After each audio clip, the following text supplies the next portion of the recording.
是在地新闻，后来乡亲啊，咱继续要来讲寒天是野生乌鱼大出的季节。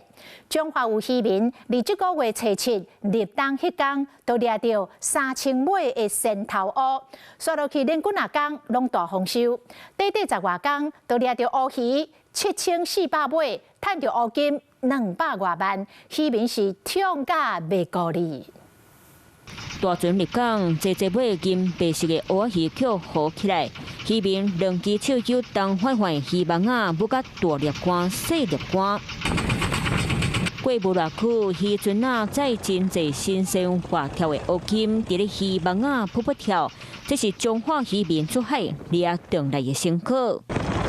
当年寒天是掠野生乌鱼的季节，今年7号入冬过天气转冷，迄天到胜利渔民伯仔掠到差不多3000尾乌鱼，数落来几天嘛掠到差不多3400多尾，10外天就掠到7400多尾野生乌金。 赚200多万的鱼啊！7、8号迄边开始掠，差不多掠5、6只咯。拄着啦，无掠乌鱼，呛死安尼，买100，中尾150，大尾200，若搁较乌嘛迄种诶，一斤算120的。渔民讲，今年野生乌鱼的价值和去年差不多，新鲜乌鱼掠回来渔港，民众抢来买。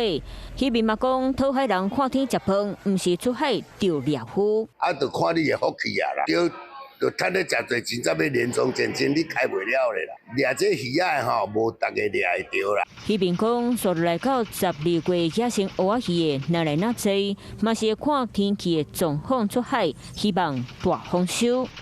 Hello， 我是蒋欣梅，想要抢先掌握最及时的新闻资讯吗？赶快订阅、按赞、开启小铃铛，锁定华视新闻 YouTube 频道。